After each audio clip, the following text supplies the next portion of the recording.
Good evening, everyone. I'm Pat McCreary, Gallatin's Associate Dean of Students, and I want to welcome you all, so students, faculty, staff, family, to our annual Senior Symposium, which showcases the depth, clarity, and really fascinating range of Gallatin students' concentrations. So, as we all know, and if you don't know, you are about to find out, Gallatin students are smart, they are curious, they are creative, and they are engaged in the world around them. Our 8 student speakers this evening came into the school with big questions, and they spent time and energy finding comprehensive answers. So, regardless of whether the topic was, and let me see, I'm going to try not to look at my notes because I did read, cross-cultural connections between Islamic Spain and the Americas, DIY feminism, pirates. They not only learned a tremendous amount, but more importantly, now they have something that they want to tell us about what they have learned. So we're going to hear from our first student in just a moment, but before I turn over the mic, I want to thank the primary organizers of this event, Cam Bunker and Malik Walker, Gallatin's senior class advisors, and most especially Ray Georges Navarro, the assistant director of advising. All of them, as well as our wonderful theater staff, worked incredibly hard to help the students prepare their presentations and to get us all here and ready for an interesting evening. So thank you all. And now let me just turn the mic over to our first speaker, Samantha Williams. Thank you.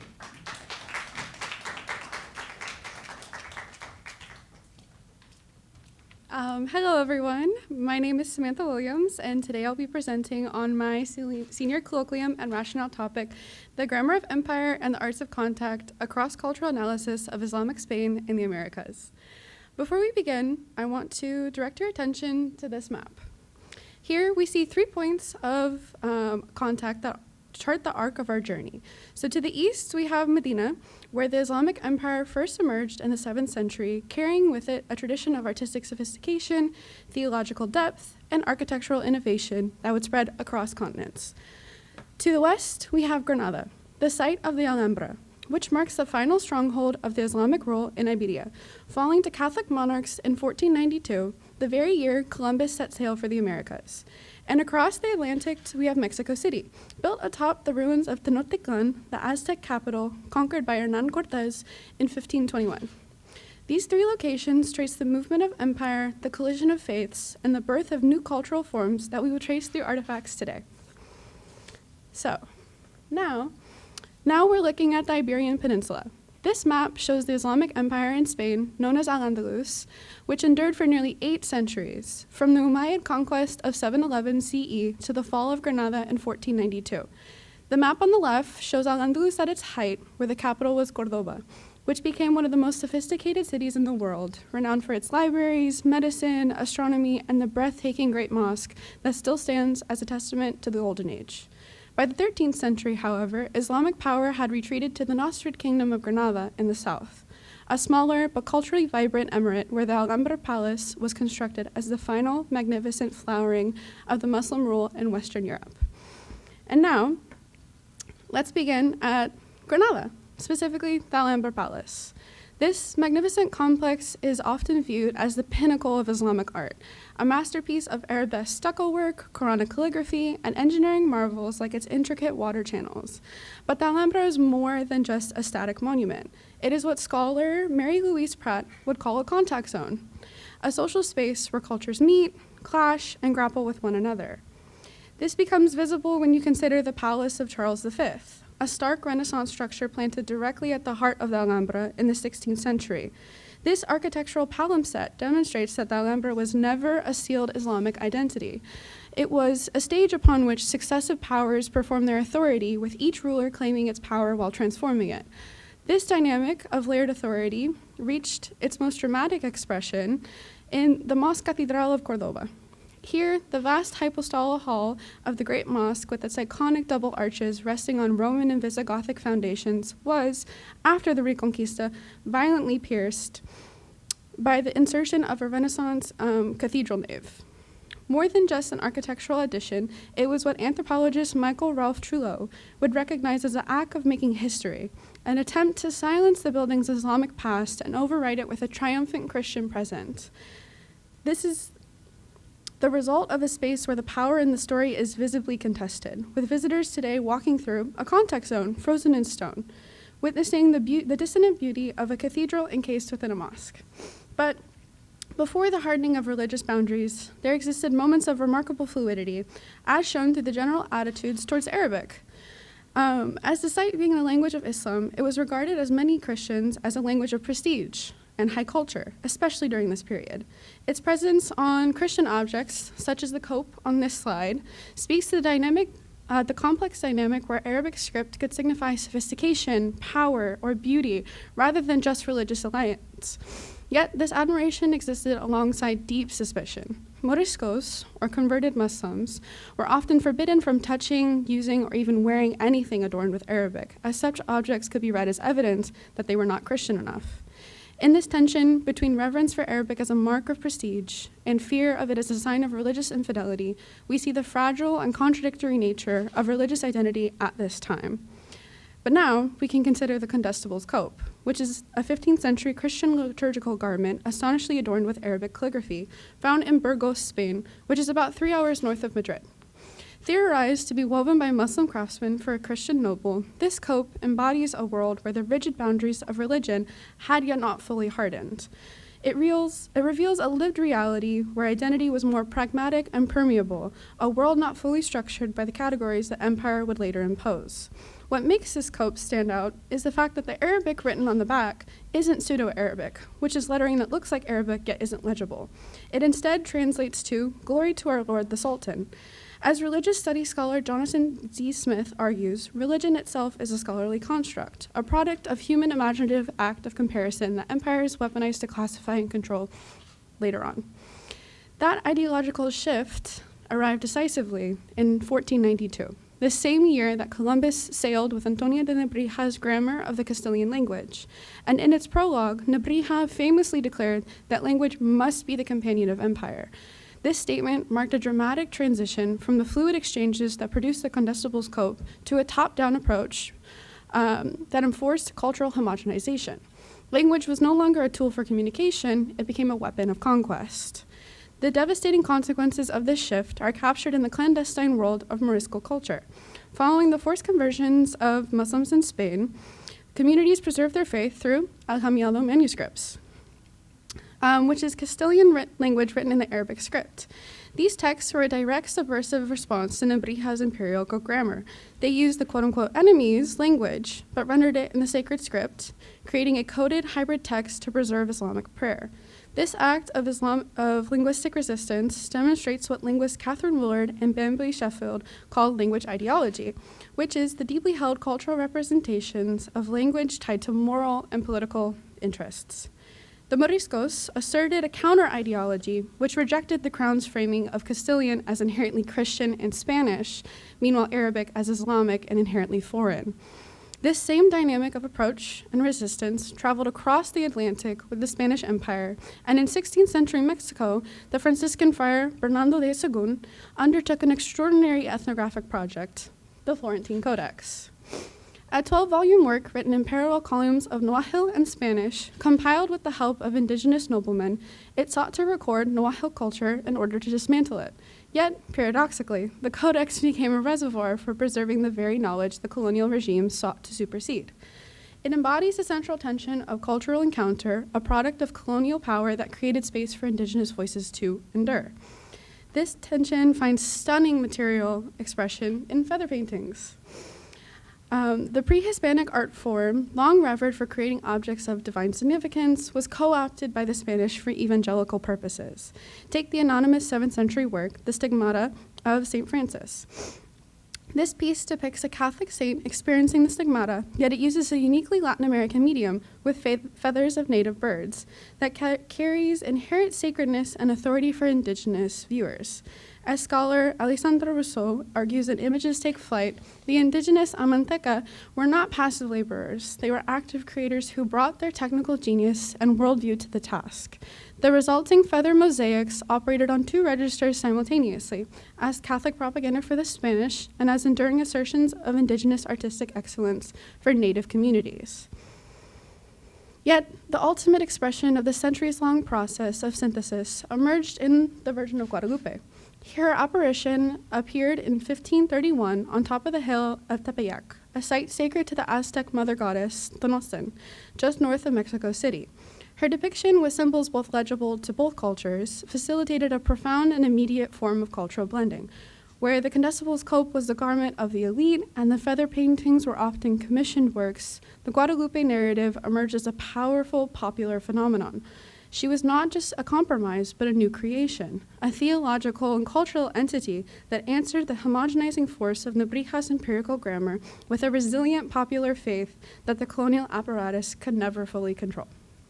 Together, these artifacts, from the layered stones of the Alhambra to the condensed space of Cordova, to the fluid synthesis of the condensable's cope, the subversive script of El Hamiero, the paradoxical preservation of the Florentine Codex, the shimmering resistance of feather paintings, and the transcendent synthesis of the Virgin of Guadalupe tell us something profound.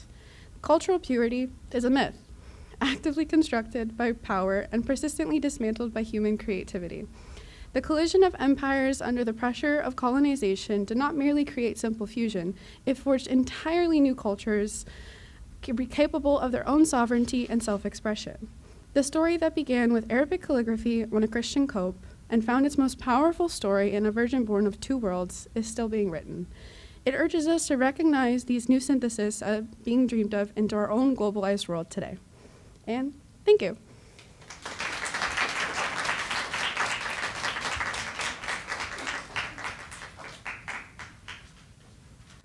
Hello, everybody.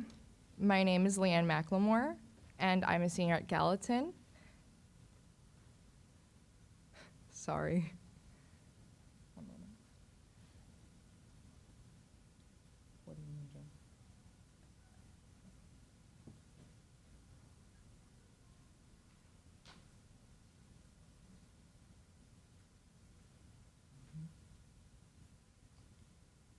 Try now.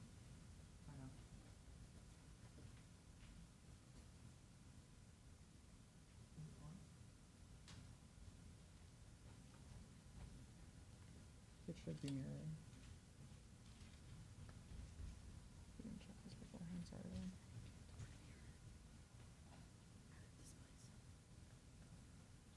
Where? Go to master display of the computer. I think it's because it's mirrored.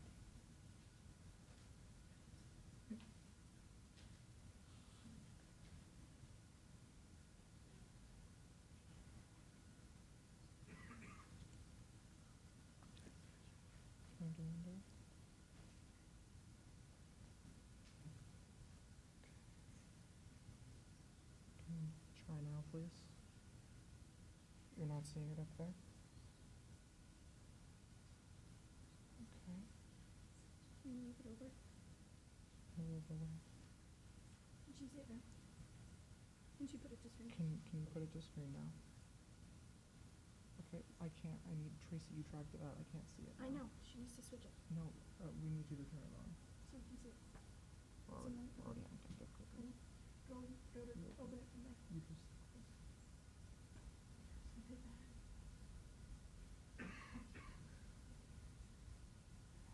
Go faster.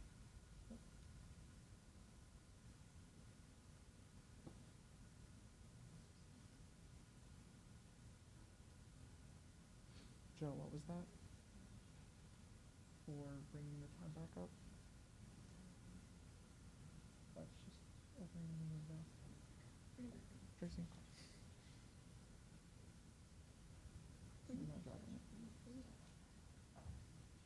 And close it back down.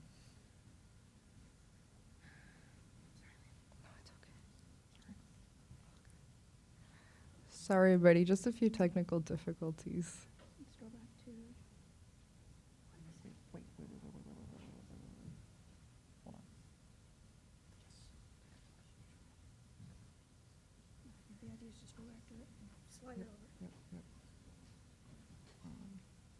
Jen, now, can you turn it back on? Yep, I can't go full screen without seeing it. We're just gonna have to do this for all the camera ones. Okay, awesome. Awesome. Okay. Yay.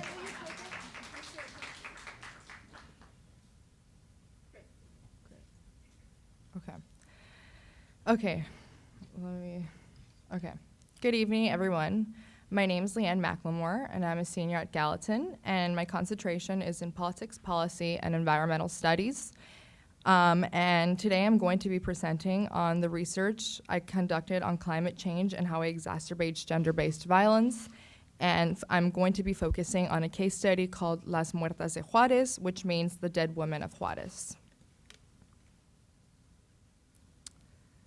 Before I begin, I want to tell you about my research, I want to tell you why this research is personal to me. So I grew up in El Paso, Texas, which sits in the US-Mexico border, which is the highlighted area. For me, the line between here and there felt arbitrary. My family, my culture, my language moved across the border every day. The people of Juárez were my neighbors. The inspiration behind my research. My mother lived in Juárez in the 1990s and worked as an industrial engineer in the maquiladora industry. What are maquiladoras? They are export-oriented factories along the US-Mexican border that rely on low-wage labor, so factories. She once told me about two young women who were assembly line workers and disappeared within the same week and never came back.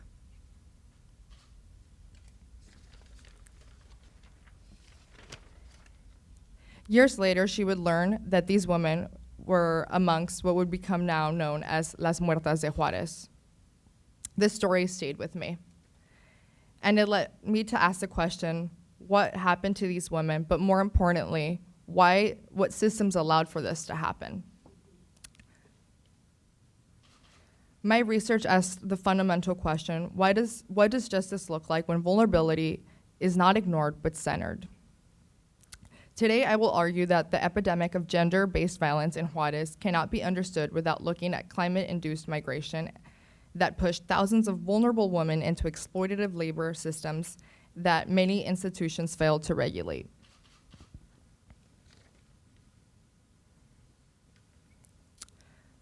Over the winter break, I visited Mexico's Attorney General office outside, and I stood before rows of thousands of pink crosses honoring women that had been lost in the femicide. That moment turned my research less about the words on a page, but more about telling the stories of women who had never got the chance to finish theirs. This brings me to the case study of Las Muertas de Juárez itself. Over the span of 1982 to 2011, over 2,500 women disappeared in Juárez. Today, 95% of these cases remained unsolved. Many young females who migrated from southern and central Mexico due to climate-induced disasters to work in the maquiladoras where their bodies were mainly found in Las Lomas de Paleo, which is in the outskirts of Ciudad Juárez.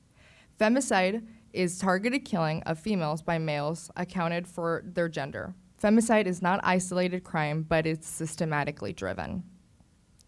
Now I want to turn your attention to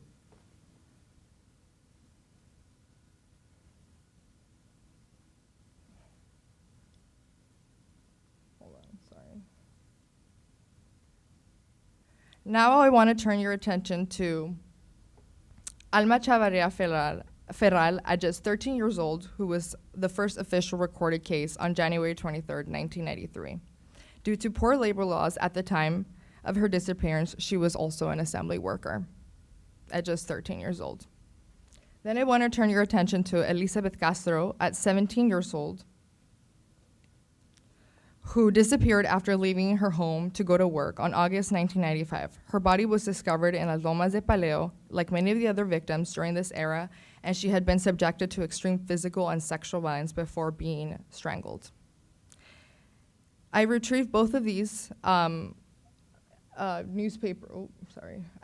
retrieved both of these newspaper articles after visiting El Diario de Juárez, which is basically the Juárez Daily. So now I want to turn to how it actually worked. Many maquiladora workers relied on buses to get from their homes after late night shifts.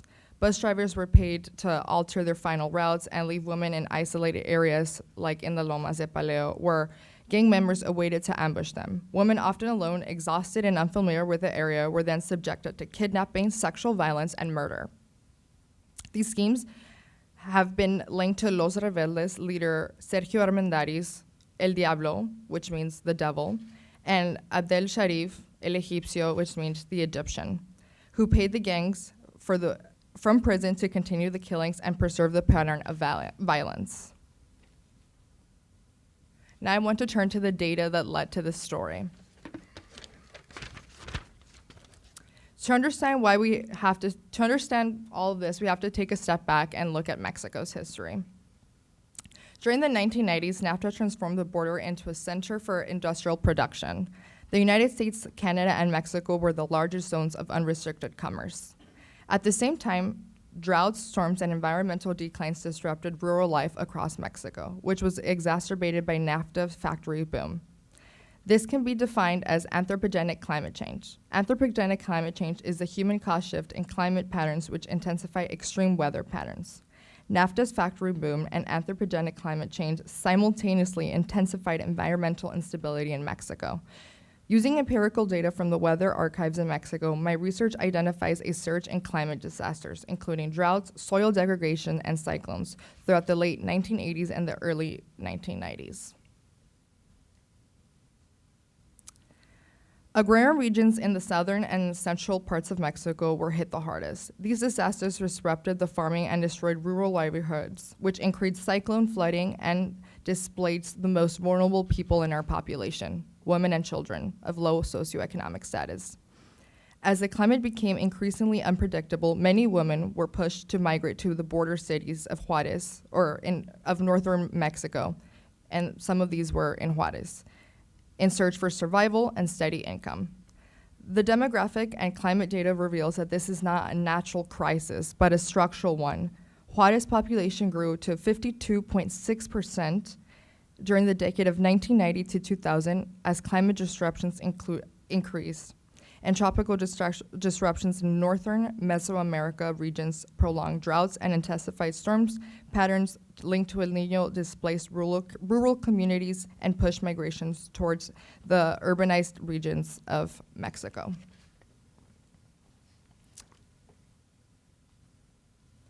Using the Archivo General de la Nación, Mexico's National Archive, I traced migration patterns that aligned with the rising extreme weather events.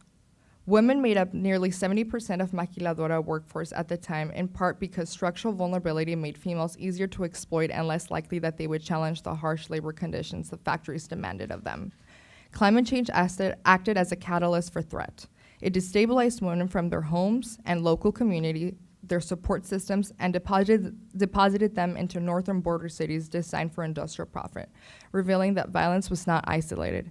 It was orchestrated and for enterprise, and multiple perpetrators operated within the system of mass corruption and flawed global systems and economic regulations and failed U.S. migration policies, since the U.S. does not consider climate refugees as a legitimate climate refugee status.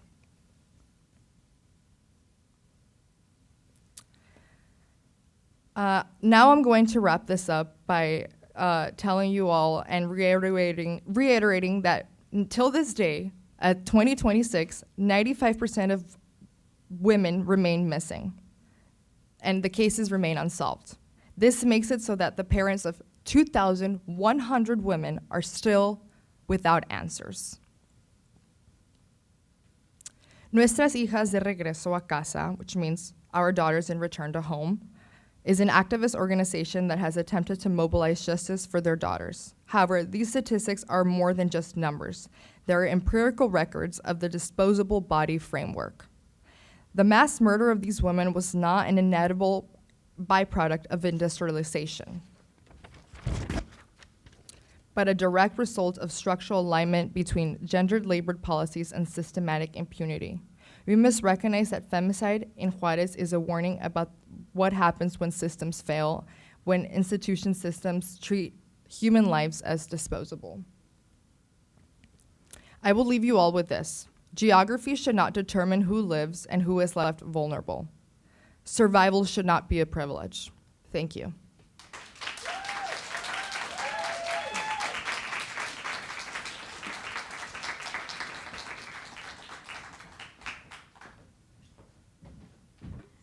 As a person with quite a few tattoos for a 21-year-old, I've always wondered why being tattooed was such a big deal. It's hard to get a job, it'll look dirty and promiscuous, it'll look bad when you grow old. I've had countless lectures from family to inappropriate comments from people I barely know. Why is it deemed unprofessional when tattoos have been around since pre-modern civilizations? Tattooing in various indigenous cultures, such as in the northern Philippines, used to be a sign of a warrior's sacrifice and bravery. It was also a beauty marker for women or acted as protective talismans. Nowadays, tattooing has become a visual marker that indicates the person as an other. So, what happened? I'm Maxine Santos, and today I will discuss how imperialism works to suppress traditions that exist outside the hegemonic capitalist system. Specifically, I'll be looking at Spanish imperialism, then American archives of the Philippines during their occupation.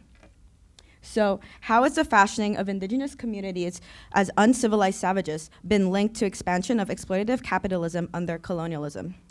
Colonialism, in the American and European context, is a practice in which a geopolitical entity controls a land and a group of people that live outside the boundaries of the state's original territory. Colonialism is economically driven, and imperial powers works to exploit the marginalized communities for its benefit. In cases like the Philippines, they seek to rationalize its oppression through theory. As Amy Cesar famously puts it, let's get straight to the principal lie that is the source of all others, colonization and civilization. Orientalism, coined by Edward Said, refers to anything east of Europe. In this quote, he says, "The Orient has helped to define Europe, or the West, to its contrasting image, idea, personality, and experience." Under the guise of civilizing non-white communities, the reality is that the colonial powers reap the resources of the colony. The colonies act as new markets for labor, new markets for consumption and resource production through plantations, mining, forced and unfair labor, and the establishment of military bases. Colonizers profit from exploiting indigenous and native people by using them for labor and by circulating highly fetishized photographs of Filipino bodies. I will elaborate on how archives have been used for these two purposes. So, in order to rationalize their colonial expansion, the figure of the native savage was created in the early modern period.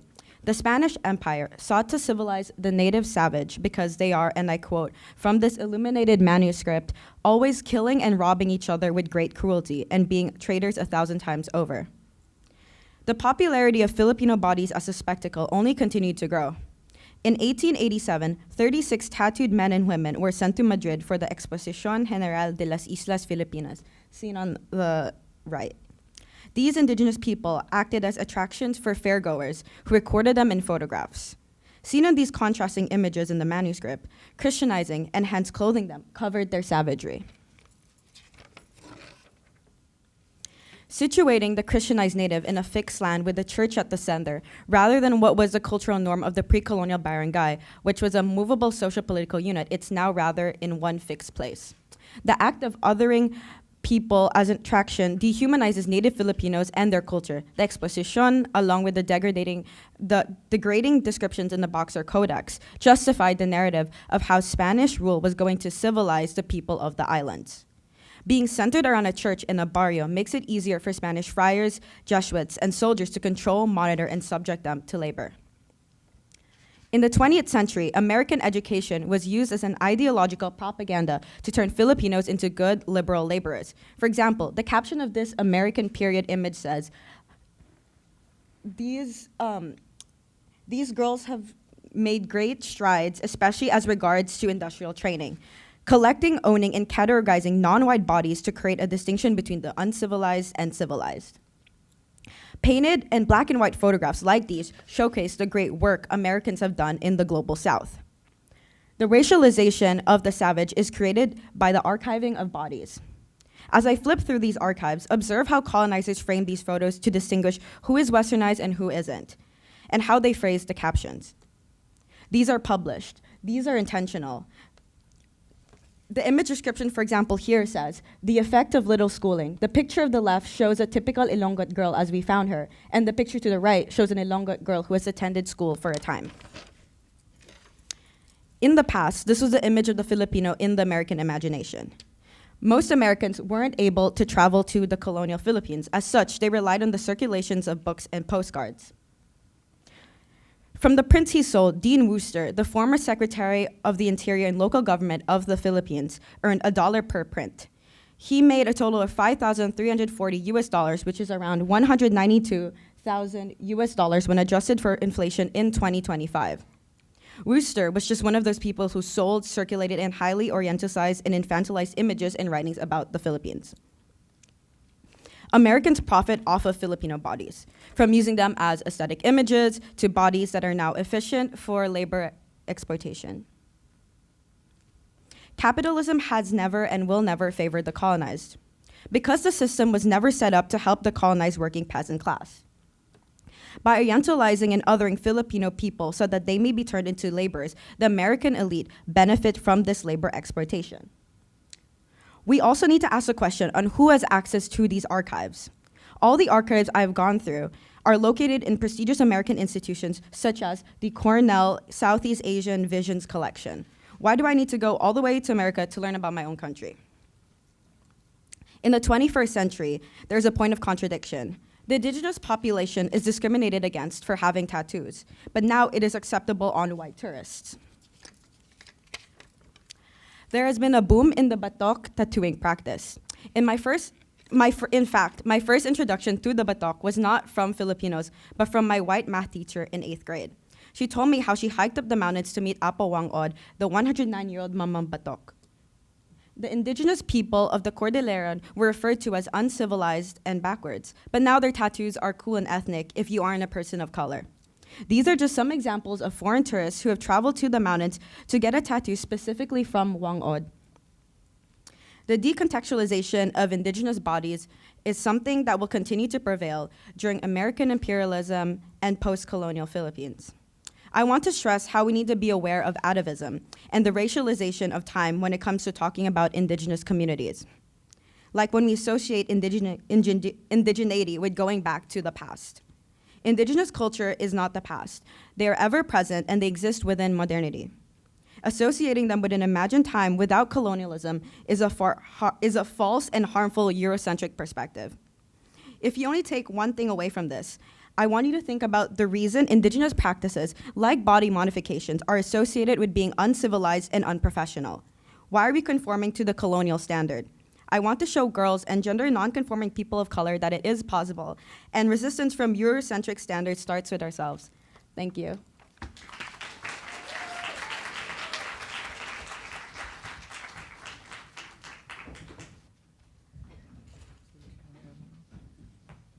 Hello, everyone. My name is Atticus Basso-Schricker, and this is my presentation on Pirates, a model for communal care as an act of rebellion. Before I begin my presentation, I would like to acknowledge and thank Professor Delio Vasquez, who teaches the class Criminal Atlantic, Paradoxes of Early Modern Law here at Gallatin. Without him and his class, this research would not have been possible. So, what are the first things that you think of when you think about pirates? Maybe you think of fictional characters like the evil Captain Hook from Peter Pan or the off-kilter Captain Jack Sparrow from Pirates of the Caribbean. Maybe you think of them as criminals with eye patches, peg legs, and parrots roaming the seven seas, waiting to send anyone who opposes them to Davy Jones's locker. Some of these images are based in truth. Some are gross exaggerations, and some are works of pure fiction. So if these are the images that popped into your head when you thought of pirates, Prepare to relearn everything you thought you knew about pirates. Pop quiz! What group of people was most likely to become pirates? A, soldiers, B, criminals, C, sailors, or D, vagabonds? All right, let's see a show of hands for A. Okay. Let's see a show of hands for B. All right. What about C? Great. And what about D? Okay, we have some smart cookies in the audience. If you answered C, sailors, you are correct. Now, that might be a little bit surprising to some people. What would make sailors want to become pirates? Let's take a trip back to the golden age of piracy and Europe. This period lasted roughly from 1650 to 1730, and during this period, many wars were being fought on the sea with increasing frequency, intensity, and length, and greater trade was needed to fuel these conflicts. And then, therefore, sailors were in very high demand. Acquiring sailors was especially difficult for the English Navy, as their merchant fleet remained active in wartime along with their military fleet. As a solution, England began manning their ships by impressing sailors. Impressment is the practice of kidnapping young men and forcing them to serve on ships. This led to the description of ships at the time being jail with a chance of being drowned. Not only that, but sailors were subjected to abusive captains, wage-stealing bookkeepers, periods of time with limited rations and fresh water, hazardous and unclean living conditions, and were at a high risk for injury, sickness, and death. In the English Navy, if a sailor was unlucky enough to become injured or ill, he was sent to shore to recover, but during this period, he received no pay. If he failed to return to his ship within the original ship within 30 days, he forfeited all past and future wages. Sailors who became disabled while serving had little chance of returning to work, obtaining a pension, or receiving long-term care. So we can see why sailors would be eager to escape these working conditions, but how did they actually end up as pirates? When pirates captured a vessel, they would ask if any of the sailors aboard that vessel would willingly join the pirate crew, and oftentimes several sailors would volunteer to join. It was through these recruits that pirate crews gained the most new sailors, and on the rare occasion, entire ships would join piracy by way of mutiny led by disgruntled seamen. Pirates established themselves to directly oppose the abusive practices of European navies and merchant ships, and they offered an alternative way of life. Pirate ships were chiefly governed by articles, not captains. Articles were a set of rules that everyone on the ship voted on and agreed to, and they determined how pay was split, who got to make decisions, and how they would enforce discipline. The captain was democratically elected to lead the ship and could be deposed at any moment for reasons such as cruelty and cowardice. The crew's interests were also protected by the quartermaster, and the only time that the captain could make decisions unilaterally was in the heat of battle. Otherwise, all decisions were voted on by the entire crew. Conditions on the ships were better. Their boats were constantly filled with fresh rations, water, clothes, and supplies from their plunder, allowing for more hygienic and a healthy environment on board. Although pirates had the same risk of injury as the Navy and merchant sailors, they notably had a common fund contributed to by all crew members, which was used to pay a pension to anyone in case of injury or disablement. When we were discussing pirates in Professor Vasquez's class, a question was asked that has really stuck with me throughout this research. The question was, why would pirates have a welfare fund specifically for disabled crew members? What could they gain from that? Marcus Rediker attempts to answer this question in his book Outlaws of the Atlantic, saying, by this welfare system, pirates attempted to guard against debilities caused by accidents, to protect skills, to enhance recruitment, and to promote loyalty within the group.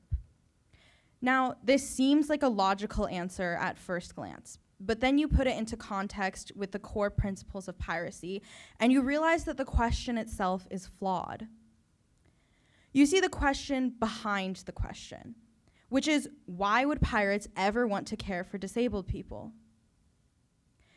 And the question assumes that disabled pirates hold diminished value to their ships, and therefore the pirates would not have gone with this system unless it provided them some material benefit. So the question really becomes, why not? It was during the golden age of piracy that capitalist rhetoric surrounding the need for able bodies was emerging. In our time, we have had centuries to internalize the idea that bodies must be productive and disabled bodies are inherently not productive. We cannot assume that pirates were thinking in these ruthless mathematical terms. Since they rejected many other capitalist ideals of the time, it is quite likely that they rejected this one as well. Because pirates were trying to create a better society by rejecting European norms, we can contextualize their approach to disability as more than just a self-interested attempt to be treated better, but as a rejection of the growing culture of capitalism consuming contemporary Europe. And on a more personal level, as I previously mentioned, pirates mainly used to be abused seamen and were subjected to this question by their employers: why should we care for you? So when they were able to govern their own ships, why would they not right this wrong and choose to care for one another? So what lessons can we learn from pirates? Pirates' way of life directly threatened and disrupted the capitalist way of life that was establishing itself in Europe at that time. Not only did pirates financially disrupt European society by stealing sailors and goods, they were also attempting to create their own society with its own governance that rejected traditional European hierarchies. The path that our world is on now was not inevitable and is not our only future. Pirates show us that we do not have to accept the abuses of society. I think that pirates are an excellent example to challenge our anachronistic views on disability and care. We have evidence as far back as 4000 BC of communities caring for individuals with disabilities. Our current views on how we should care for each other are not representative of how we have cared for each other across all cultures and for all of time. These views have been heavily shaped by the influence of capitalism, and the way that pirates tried to create their own society that valued communal care should not be viewed as the exception, but rather as the rule. Through this reframing of disability, we are reminded of the ways that disabled people are pushed to the fringes of society, and how communal care is not valued in the present day. What we can learn from pirates is that communal care should be normalized, freely given, and not used for a political end. Care for one is care for all. Thank you.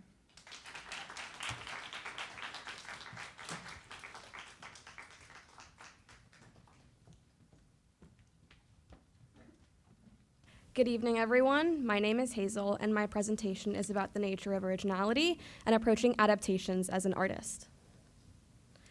My concentration at Gallatin has been shaped by adaptations. I've spent a lot of time thinking about how and why we adapt stories and the kinds of instincts that drive us in that pursuit. A big thing I've also been thinking about is the concept of subversive adaptations, what kinds of qualities make an adaptation subversive, and what a successful subversive adaptation might look like. I decided to explore these questions by working on an adaptation of my own based on the Oresteia.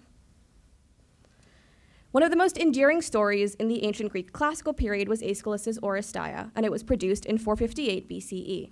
This trilogy of plays concerns the house of Atreus and the generational violence the members of the family inflicted on each other. The first play explores Agamemnon's homecoming after the Trojan War and his murder, and the second picks up as Agamemnon's children have grown up and seek revenge on their mother, Clytemnestra, for their father's murder. The third concerns the implications of Clytemnestra's murder at the hands of her son. It might be helpful to look at a visual representation of the familial relationships in the house of Atreus. There are multiple different accounts of the exact lineage that led to both Atreus and Thyestes, but most sources mention Tantalus and his son Pelops. They're right up there. Atreus and Thyestes are Tantalus's descendants, and they are brothers. Thyestes betrayed Atreus by sleeping with his wife, so Atreus killed and served Thyestes his own children. Atreus' sons are Menelaus and Agamemnon, down there, and they married the sisters Helen and Clytemnestra. Agamemnon and Clytemnestra had 3 children, Iphigenia, Electra, and Orestes, down there. Iphigenia was sacrificed just prior to the beginning of the Trojan War, and this is the inciting incident for the problems between Clytemnestra and Agamemnon. Clytemnestra also eventually takes a lover in Agamemnon's absence, Aegisthus, who is Agamemnon's exiled cousin and Thyestes' son after he was served his children. After Clytemnestra kills Agamemnon, her 2 younger children, Electra and Orestes, plot hers and Aegisthus' deaths, for which Orestes is later pursued by the Furies. So this is a very, very messed up family. These various characters have been touched by many people and shifted in various manners. There are so many different, what I'm going to call, origin stories for particular characters. Clytemnestra, for example, appears very differently in Aeschylus' trilogy, as opposed to the variety of plays Euripides wrote about the house of Atreus. You can see that her character evolves and changes based on who is in charge of her story. Aeschylus is most concerned with her heartlessness and how conniving she is, so this is what the audience sees. Whereas in Euripides' Iphigenia and Aulis, there's more room for depth. Clytemnestra is portrayed as a grieving mother, and the play showcases more of her strength as she stands up to her husband. These kinds of differences in characterization are very interesting to analyze, and they serve to show the different intentions each playwright has when dealing with these characters. There is often a very hostile reaction to adaptations today, particularly from those invested in the work being adapted. The quality of recent adaptations certainly does not help with this attitude. One of the prevailing modern ideologies of adaptations is that one should strongly maintain authenticity to the work. It seems like this was not the widely held belief in ancient Greece. It is interesting to think about how perceptions have changed based on the way storytelling has changed. Oral storytelling was the order of the day in ancient Greece, whereas a lot of the works produced today are primarily written. There is a lot more room for unintentional adaptations in an oral storytelling form. It is also important to consider that many of today's adaptations are based on a single, contained story, whereas the Greek plays were built around mythological characters and events. I would also argue that the interest in authenticity comes from the kind of world that we live in today. We live in a time where it is very, very easy to document every aspect of our lives, and I think that has a lot to do with the way that we view changing what has come before us and a shifting idea of what history is. It's interesting to compare the kinds of backlash that adaptations receive today as opposed to in ancient Greece. Sophocles was not subject to accusations of ripping off Aeschylus' Oresteia when he presented his Electra, even though it is very clearly in conversation with that trilogy. Part of our problem today, when thinking about the perception of adaptations, is the massive accessibility we have to everyone's opinion through social media and the internet, and how easy it is to hear criticism in real time. Conversely, if you were Sophocles and you lived in ancient Athens, it would be a lot harder for your critics to deliver their disapproval unless they told you in person. This culture can make it hard to even consider creating an adaptation, and it also makes it harder for people to approach adaptations with fresh eyes. For my senior project this year, adapting the Oresteia, I decided to write a short story cycle based on the trilogy. I committed to a rather expansive view of the 3 characters I see as the central figures: Clytemnestra, Electra, and Orestes. I mixed in aspects from all of the major Greek playwrights, alongside work from other sources like Seneca, who was a Roman playwright. In my short story centered on Clytemnestra, which loosely adapts Agamemnon, I chose to focus a lot on her grief and trauma. I drew on Euripides' plays for this, as opposed to Aeschylus. I ended the story where the play ends, but because I decided to expand the amount of time being covered, I got the chance to explore more of Clytemnestra's life and was able to dedicate some focus to her relationship with Aegisthus. There's also more time spent delving into her dynamic with Electra while Electra is still a child, particularly because I thought it would be interesting to contrast their interactions with Electra's perspective in the second short story from Electra's perspective. At the same time, I didn't want to remove her nuance as a character, so I kept in the brutality of the murders of Cassandra and Agamemnon. It was very interesting to think about whose authorial perspective I was drawn to for a particular scene or moment. There were also certainly many passages and sections that I felt benefited most when my authorial voice was centered, and I eventually found the balance between doing my own original work and drawing on someone else's work. I have not yet completed the short story cycle, though I certainly hope to by the end of this calendar year. Editing the stories will also be very interesting because I intend to revisit the works that they are based on, and characters and events will likely shift. One of the most beautiful and unique parts of engaging with these plays, as opposed to writing an adaptation of Jane Austen's Pride and Prejudice, for example, is that I had a lot of freedom. Writing an adaptation of Pride and Prejudice means there's one particular story I would have to choose whether or not to engage with, and questions of faithfulness are very important. However, with these characters, I was able to choose to change a lot without worrying as much about the exact fidelity to the source material, and instead think about the broader themes and ideas in the plays. I did, however, sometimes find the freedom a little challenging. To give an example, it was a little frustrating to want a concrete answer about how many children Thyestes had who were slaughtered and fed to him, and for there to be no agreed upon answer among the authors that I read. This project also made me feel very deeply connected to the intertextuality of the sources. All three of the major playwrights, Aeschylus, Sophocles, and Euripides, were engaging in their own production of new ideas, and yet relying somewhat on the stories and mythology that they had heard before. In a sense, it feels like I am carrying on the tradition with my own work.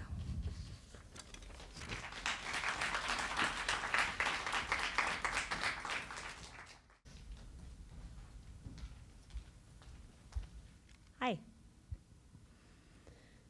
2 weeks ago, I presented a workshop performance of my senior project for an audience of family, friends, and faculty members upstairs in the 4th floor Gallatin rehearsal studio. Over the course of an hour, we presented 6 songs from the musical review Pins and Needles, accompanied by devised sketch material and opportunities for conversation and reflection between performers and audience members. I'm going to share my opening remarks from that evening with you all now, alongside some of the reflections I've had on that performance since.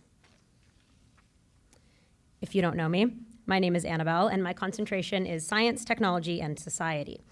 I study how scientific institutions and knowledge and technological artifacts and networks embody and embed cultural values by examining their histories, their current social situations, and what their futures could be. I also build a lot of robots, so there I am with one of them. Last semester, I submitted my rationale. At the center of that document that chronicled my trajectory here at Gallatin and the culmination of my studies were 2 questions. Why does anything, any piece of technology or network or system or infrastructure, do what it does? And how can I make it do something better? Oh. Outside of my studies, I work in theater. Maybe we can get that audio to go down.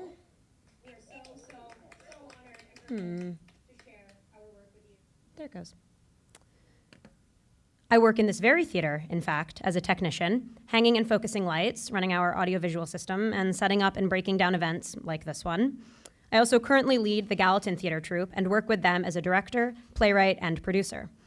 In all my time working in theater, both in and outside of NYU, I've observed a hierarchy of labor. The work that happens behind the curtains, especially technical production work, tends to fall at the bottom. You are expected to work long hours for minimal pay and even less recognition. In their book, Theater Work, arts manager Breeden Cotton-Clements and lighting designer Natalie Robin detail through survey research and interviews with theater workers the exploitative and oppressive and sometimes physically dangerous work environments present in professional theater production. And yet, theater is something I will always want to pursue. One of my collaborators once remarked that he will complain about theater more than anything else, but still claw his way back toward it every single time. So, as I prepare to graduate from Gallatin and enter this difficult industry, I've been grappling with 2 questions. Why does theater, as an industry, as a cultural institution, and as a personal and communal practice, do what it does? And how could I make it do something better? This is how I arrived at the project I'm going to discuss with you today. Between 1937 and 1940, there was a show running on Broadway called Pins and Needles. Pins and Needles was a satirical musical revue composed by Harold Rome and produced and performed by the International Ladies Garment Workers Union, or the ILGWU. It is hard to overstate just how successful Pins and Needles was during its Broadway run. Everyone wanted to see this musical. Public figures like Fred Astaire, Greta Garbo, and even Albert Einstein attended performances. Eleanor Roosevelt enjoyed Pins and Needles so much she not only saw it multiple times, but invited the cast to do a private performance for her and President Franklin Roosevelt in the White House in 1938. It remains the only show to be produced by a labor union and performed by amateurs to achieve this level of acclaim. You'll notice earlier I said was. Pins and Needles was a satirical musical revue. The truth is that Pins and Needles doesn't exist like traditional pieces of theater do. Being a review, or a collection of songs and sketches, means it has no solidified or official book or score.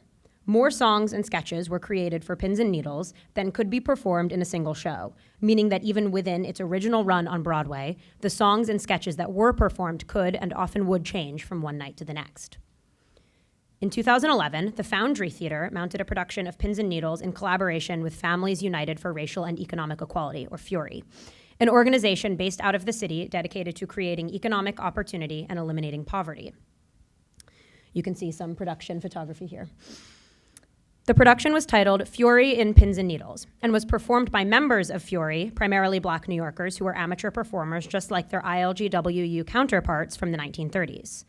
In an interview with the New York Times, the music director of Fury in Pins and Needles, Richard Harper, stated, "There's no standard version of this show, so it was open to interpretation." For Fury and Foundry, this meant using the music and review format of Pins and Needles to create a community musical about racialized poverty. The fact that Pins and Needles is so malleable and so open to interpretation in its format, structure, and content made it uniquely useful for my senior project. So what was that project?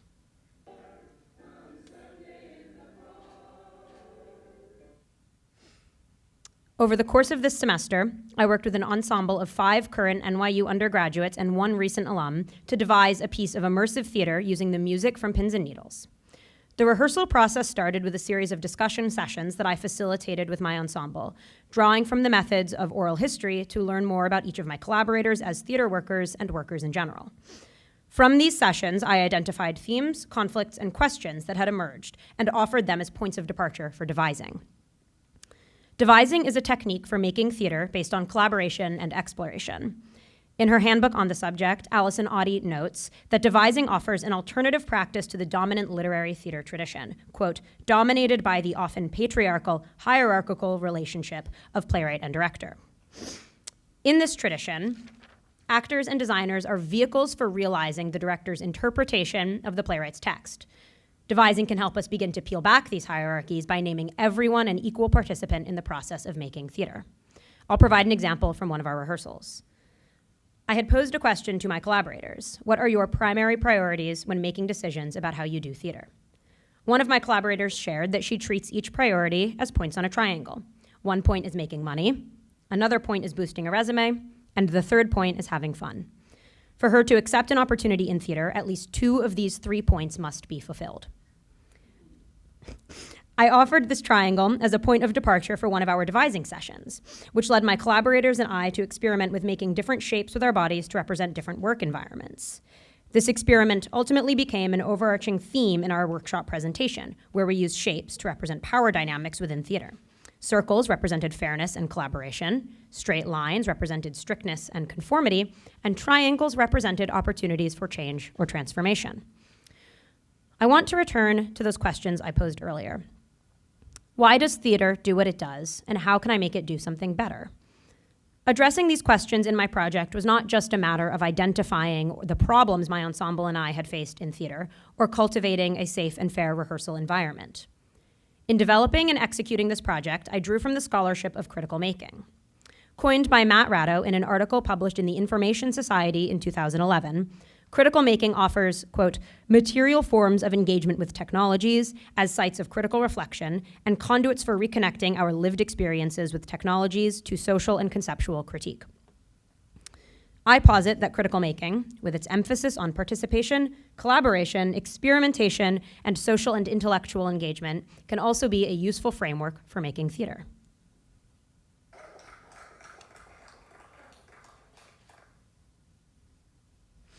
Ratto writes that critical making emphasizes the shared acts of making rather than the evocative object.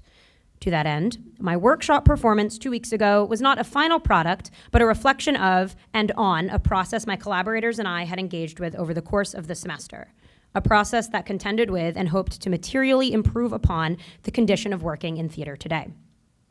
At the same time, I wanted my project to reconcile the ephemerality of live theater with the material stakes of critical making. So, this tapestry was the product of my workshop performance 2 weeks ago. I brought quilting squares, embroidery thread, needles, pins, buttons, and other crafting supplies to the performance, and encouraged actors and audience members to create a square throughout the performance to pay homage to the garment workers around whom the original pins and needles was created, and to fulfill the praxis of critical making and the related fields of DIY activism, which are to produce, make, create, and have fun.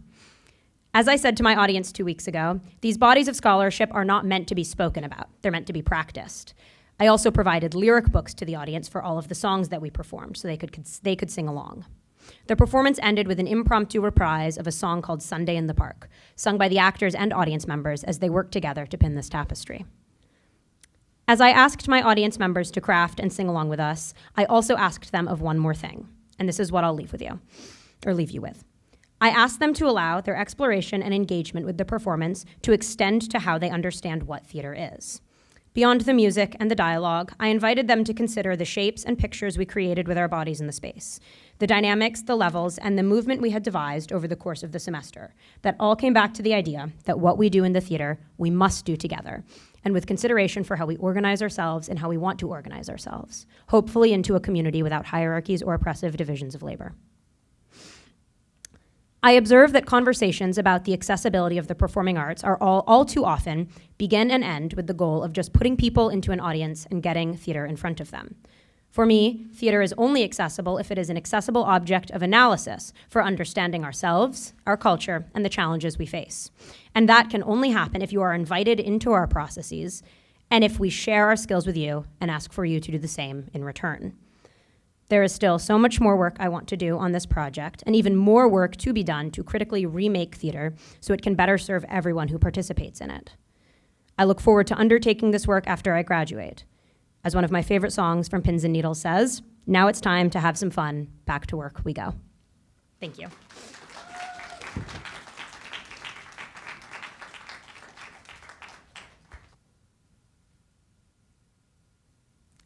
Good evening. I want to begin with a speculative image.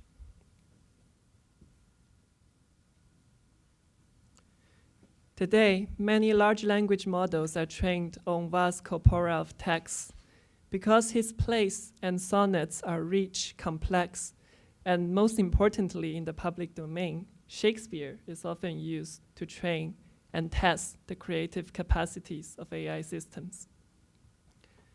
So it is possible to imagine that before a machine knows how to speak about the world, before it produces anything meaningful, it first learns to mimic poetry. It learns to sound like Shakespeare. In this video, you can see a bespoke large language model that my collaborator, Dan Zhe and I developed and trained on Shakespeare's plays and other texts. It is generating fragments of text that resemble Shakespeare in some ways, yet also distinctively different in others. This idea struck me. What does it mean that machines inherit our literary past before they understand our present? What kind of temporality does this produce, where the past is not past, but recursively generated and endlessly reproduced? This question led me to Heiner Müller's Die Hamlet Machine, a 1977 play that is itself a kind of textual machine, fragmentary, nonlinear, and haunted by history. Müller, writing from East Germany, composes a work saturated with citation, collapse, and temporal disjunction. And it led me to my senior project, Hamlet Machine, a research performance that asks a central question. How can performance become the method for staging queer post-socialist memory, the afterlives of history, and nonlinear time? My name is Ziwei. At Gallatin, I concentrate in dance, theater, and performance. My practice moves between choreography and theory, asking how ideas can be thought through the body. It operates at the intersection of choreography, performance, and digital media. And it is grounded in practice as research, the idea that performance is not simply an illustration of theory, but a way of producing knowledge. In this project, I bring together 3 conceptual frameworks. First, hauntology, a term coined by Jacques Derrida in his book Spectres of Marx. Derrida illustrates this in turn through a line from Shakespeare's Hamlet: "The time is out of joint." Hauntology describes how the present is structured by unresolved pasts, by what is no longer fully here, but also not fully gone. Second, queer temporality, which critiques linear, progressive time, what some scholars call straight time. Queer temporality instead opens up nonlinear, recursive, and suspended forms of time. And third, post-socialism. I approach post-socialism not simply as a regional historical period after 1989, but also a global, transnational condition. It is a space where a dominant narrative of utopian progress, of revolution, and of collective futurity has collapsed, and nothing stable has replaced it. These concepts converge in what I call queer post-socialist hauntology, a condition in which time is nonlinear, history is unresolved, and the present is saturated with queer specters.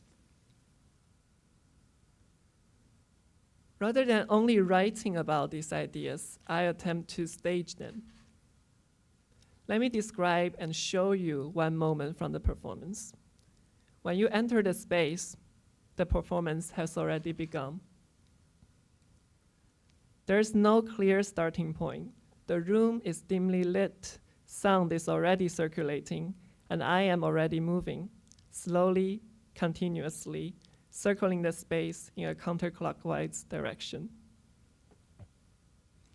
I wear a mask tied to the back of my head, so my body appears to have 2 faces, oriented in opposite directions. For those of you familiar with the writing of Walter Benjamin, this is an allusion to his angel of history who is propelled into the future while facing the past. So I do not acknowledge the audience. I do not begin. Instead, I continue. This choreographic structure puts theatrical temporality out of joint. It refuses the linear progression of beginning, middle, and end. It produces a sense of suspension of time and history that is already in motion, indifferent to the audience arrival.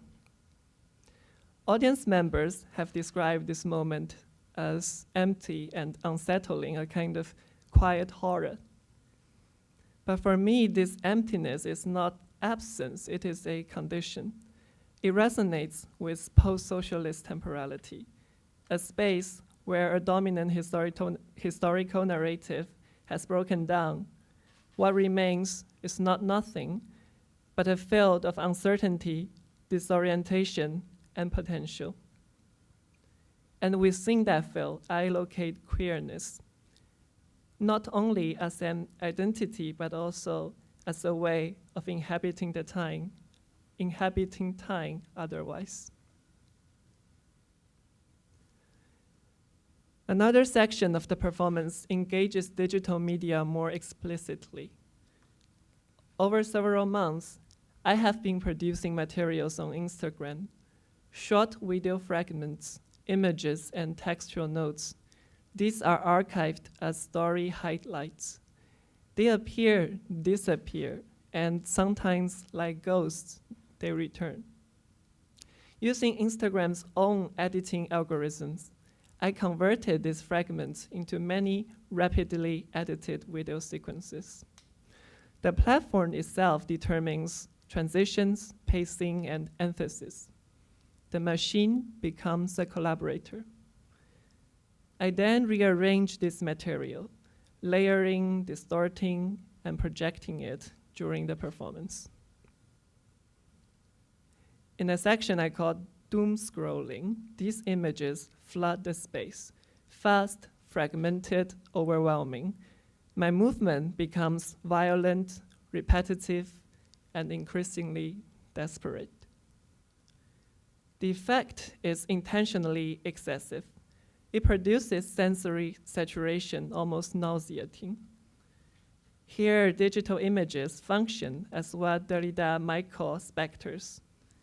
They are not physically present, yet they are nonetheless exerting force. They are non-present presences, ghosts, circulating within technological systems. As such, this section reflects on contemporary digital culture. The endless circulation of images, the collapse of temporal boundaries, and the inability to distinguish past from present, process from product, archive from feed, rehearsal from performance. Throughout the work, I also engage everyday objects such as Coca-Cola cans. In Muller's text, Coca-Cola appears as a symbol of Western capitalism within a Cold War context. But today, it is no longer symbolic in the same way. It is simply everywhere. I incorporate these cans into the choreography, what I jokingly call a can-can dance. But more than irony, I am interested in the permeability of everyday objects. Once after rehearsal, I left the studio and walked through Washington Square Park in search of a break from work and some peace of mind. Then, on the ground, I encountered yet another empty can of Coca-Cola. It was outside the frame of performance, yet continuous with it. This moment clarified something for me. These objects are not merely props. They are always already part of the world we inhabit. In my performance, instead of creating a separate aesthetic space, I bring in these everyday objects. For me, art must remain open to life, to its material conditions, its political realities, its dialectical contradictions. This brings me to my central claim. This project proposes that performance can function as a method for theorizing nonlinear, haunted temporalities by staging them, embodying them, and exposing their effective force. Rather than presenting a closed, self-contained artwork, I am interested in an open space, one that allows histories, technology, and everyday life to encounter one another and destabilize the work. My project Hamlet Machine, therefore, is not a straightforward adaptation of Muller's text. Instead, it is a continuation of its structure, its performative afterlives. It is a machine that processes fragments of history, language, politics, and media. And more importantly, it resists the comfort of linear narratives, of progress, resolution, and clarity. Instead, it asks, what does it mean to live in a time that does not move forward in a straight line? What does it mean to inhabit the afterlives of political systems that are said to be over, yet continue to structure our world, either through memories, traumas, or present inequality? And how might performance allow us to feel, not just understand, these conditions? I want to return to the speculative image from the beginning. Here you can see how the language model we trained was eventually used in the performance. If machines learn to speak through the repetition of past texts, then perhaps we, too, are always speaking with or dancing with ghosts. Choreography is not only of bodies that are present, but also of those that are spectral. Thank you.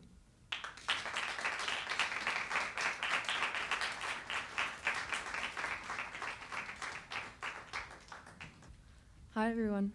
My name is Caroline Tanner, and my project is called Francis. It's a musical archive of my late grandfather, Frank Tanner. This is us. That's me as a baby. That's my grandfather.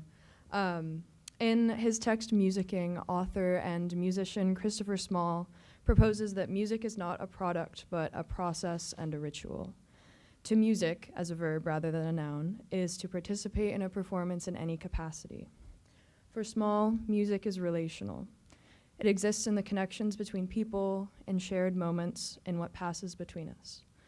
And in this sense, music can function as its own kind of archive, not of fixed facts, but of relationships and people. For Christmas in 2022, my family signed my grandfather up for a Storyworth subscription, a service that would send him prompts in his inbox, writing prompts, and archive his responses. So my senior project is an album based on this writing. It began as an attempt to preserve his life through song. I'm not really sure what inspired the idea to do this project or our idea to sign him up for the service in the first place.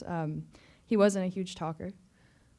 Here we are again. We lived far apart. I grew up in Massachusetts. He lived in Wyoming. So most of our relationship took place over the phone. And even in that, our conversations were brief, usually about 5 or 10 minutes, and we circled the same things, like the weather, recent events, plans for the near future. But even in that distance, his love was unmistakable, and it's so present in all of his stories. When we began reading his writing, we learned things that we had never known about him. He kept his life relatively close to his chest, but suddenly it was all there before us. We learned about his first job, his high school girlfriend, the story of how he proposed to my grandmother over the phone, and how she fell in love with him because he was the best dancer she knew. My dad said that he learned more about his own father in those pages than he had in the rest of the 50 years of his life. Suddenly, this man I knew so simply became expansive, funny, thoughtful, and incredibly intentional in what he wanted to pass on to us. At first, I planned to stay close to his writing, using as much of his language and telling his stories as he told them. My earliest songs were rooted in his voice, in the physical details of his world. They were all contained narratives, they had a beginning and end, developed characters. But in early January, my grandfather passed away, and the project changed fundamentally. Where my work prior had once lived in his life exactly as he narrated it, it became centered on grief, on what I wish I could have said to him, and what I wish he could have said to me. The song stopped trying to document him exactly, and instead began to explore what it means to hold on to someone after they're gone. And this is where Small's idea of musicking became important to me. I began to understand these songs not as representations of him, but as records of my relationship with him, both before and after his passing. The project became an archive not only of who he was, but of what passed between us and what continues to pass even now. I saw my grandfather for the last time at the end of August, this past August, and though I fought incredibly hard against it at the time, I knew as I left that it would be the last time I ever saw him. I tried to deny it. I asked if he would come and see me graduate this spring. I begged my parents to push the flight back a couple more days so I could stay with him. I stayed up until 4 a.m, sitting in a rocking chair outside of his room, listening to his breath and trying to delay the next day. He caught me sitting there twice and told me to go to bed, but I didn't. He said he couldn't sleep through the night anymore, and I said I couldn't either. I brought my guitar, and I sang to him every day. In his last weeks, we called often. The music and this project brought us closer than we had ever been before. He always asked me to sing to him, and I always did. I sang him songs from the project, other songs I had written, anything that I thought might lift his mood. In his final days, he was on so many painkillers he could barely speak. And when he did, it was all in fragments and childlike delirium, but still I sang to him. My dad told me he could hear me even when he slipped into unconsciousness, that his face would twitch and his eyes would move, and that's how we knew he was responding. When my dad called to say it was almost time, I didn't sing. I knew I couldn't make it through a song. I wish I had, but I knew I couldn't, so instead I just said goodbye. I wrote 8 songs for this project, and I've recorded them all over the course of this spring. I'm incredibly proud of all of them, and the project as a whole traces a really beautiful movement from trying to preserve him exactly as he was to accepting the gaps of any archive and writing into them. So what I'm going to do now is I'll play 2 of those 8 songs, each of which represents a different part in the process. The first song I'm going to play is called Heaven. I wrote it in the first 2 weeks after his death, when I was struggling with the fact that nothing I write will ever capture him in his entirety, and that something will always be left out. But I realized that in trying to preserve him exactly how he was, I was trying to do the impossible. I was trying to revive the dead. But if I can't bring him back, what I can do is imagine where he might be, even if only for his sake. So this song creates a framework for that. It's less about certainty in terms of where he might be, what happens after his death, and it's more about possibility. It's an attempt to place him somewhere, even if that place only exists because I need it to. So now I'll play Heaven for you.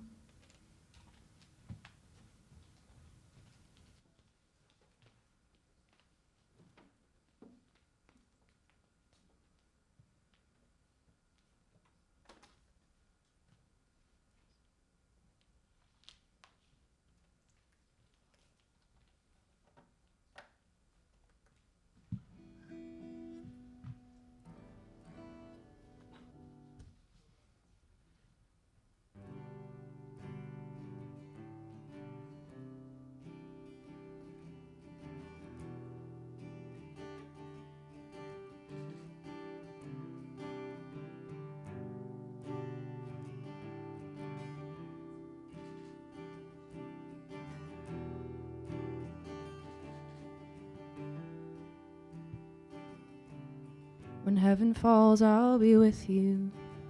I'll be with you again at my curtain call when the issue comes to head. But in this life, in the meantime, nothing I write can revive the dead. And so I lay beside the issue of trying again. I met God on the riverbank, and he didn't say much of anything. If you skip a stone, the surface breaks so easy, too easy. Heaven is a place in the sky. Heaven is an airplane ride. Heaven has a vacancy sign, shining, lighting up the night. Heaven is a hand on my heart. Heaven's just behind the nearest star. I have to believe that heaven's where you are.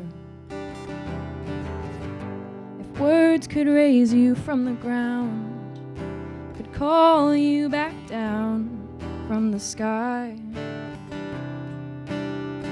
I like to think that I would have found them by now, would have found them somehow, wouldn't I, wouldn't I? I heard God on the weather station, and he didn't say much of anything.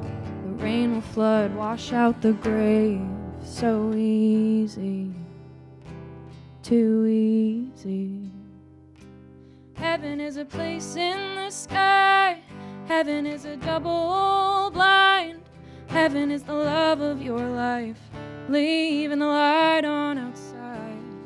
Heaven is an old family history. Heaven is a paperback mystery. Heaven is real, and I have no choice but to believe it, yeah.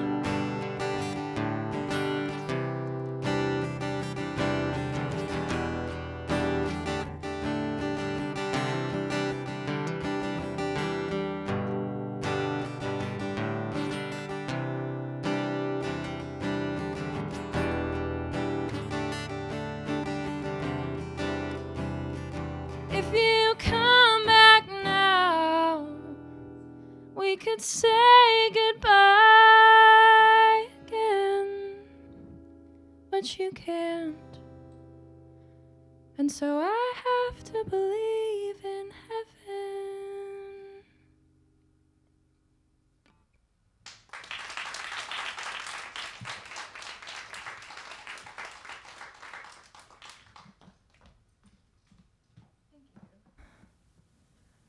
Okay, the second song I'll play is called Mama, I've Gotta Go Now. It tells the story of my grandfather's relationship with his mother, who died when he was 4 years old. Each verse begins with the same line, but its meaning shifts every time. First, he's leaving her hospital room. He has to get to school. Then he's leaving to get home because it's dark out. And in the final verse, he speaks to her again, but saying, "Mama, I've got to go now," this time means that he is leaving to meet her again. He's leaving our world. He's dying. It was the last song I wrote for the project. And it really does, it was so late in the writing process when I wrote this, I thought I was going to be done with everything, and then this one kind of just came out. And it felt like the right ending. You know, it's a story of comings and goings and birth and death and leavings and returnings. So I think it feels like the right ending to me.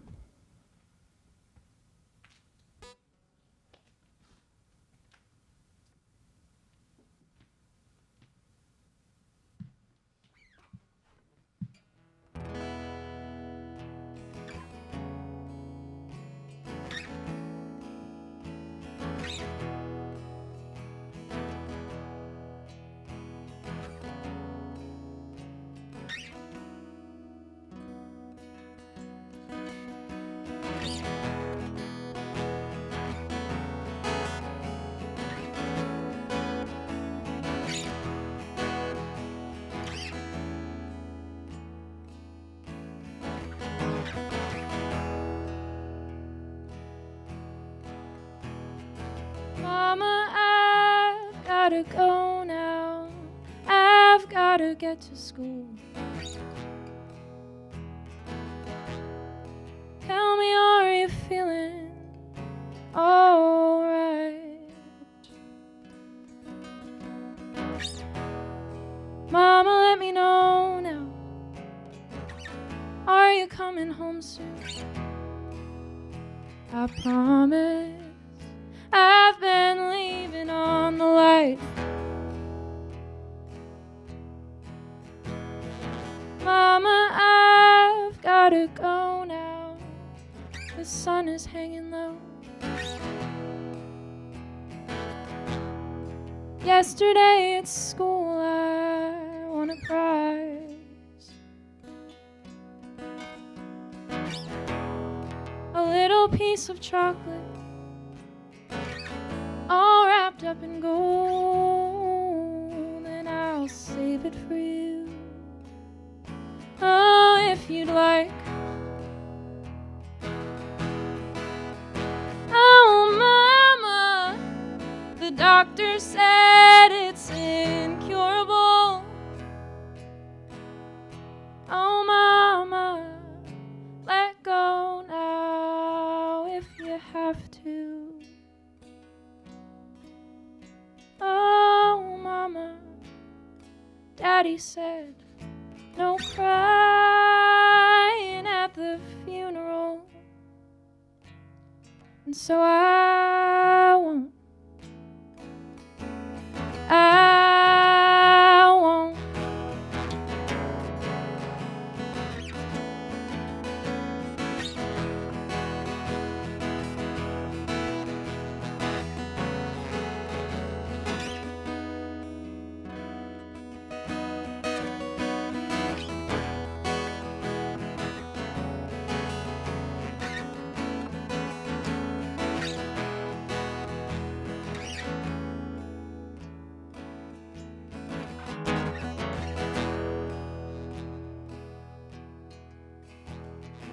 Mama, I've gotta go now into the western light.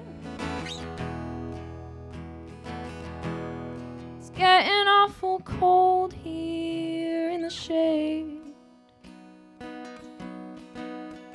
Oh, Mama, I'm coming home now. I live and die in time, and something tells me there's no other way. Oh, Mama, I'm an open heart, I'm a story told.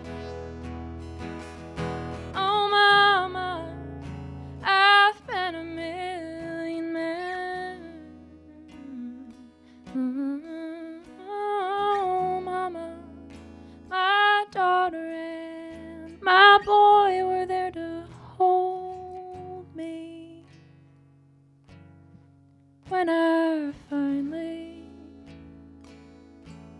found you again. When I finally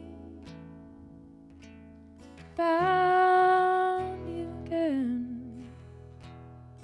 When I finally found you again. Thank you. Thank you all for those wonderful presentations. May we have a round of applause for everybody?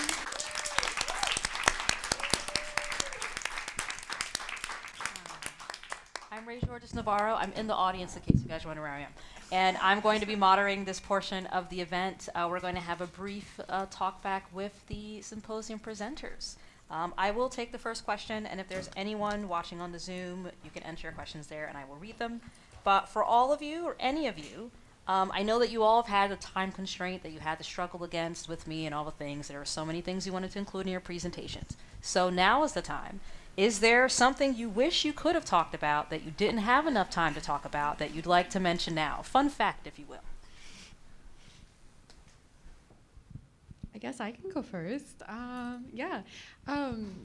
guess most of my research consisted of my senior rationale, but I've also been working on my senior project which is is a bit of both of like Arabic script. As I previously mentioned in my presentation, I talk about al-Hamyado, which is a version of the Arabic script. It's Castilian written in the Arabic script. But I've been working on a comparative analysis of Chinese written in the Arabic script, which is very, very interesting. And if anyone wants to talk about that afterwards, I'm happy to answer questions. So yes.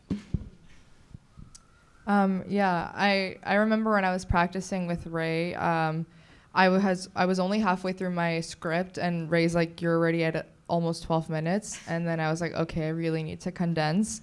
And Ray told me like, "Well, let's focus less on like the perpetrators and like the men that are committing these crimes." But I felt like afterwards in the Q&A, I got to we'll get the chance to speak on it. And like for me, I was concluding the men that were behind this because there was a really famous landmark case that was called Los Campos Algodoneros. Sorry, my Spanish. But it was in 2009. It was a landmark case that really, it was the first time that the national courts really that recognized that there was a national negligence happening, and it kind of set the precedent for a lot of feminist organizations and how things should be ran, and it caused a lot of policy change within Mexico. So I felt like, yes, it wasn't important to include the men, but also like this case was really what like catapulted a lot of policy change within Mexico. I remember when my script was due to Ray the first time, we talked about capitalism, I think, in part of our discussion.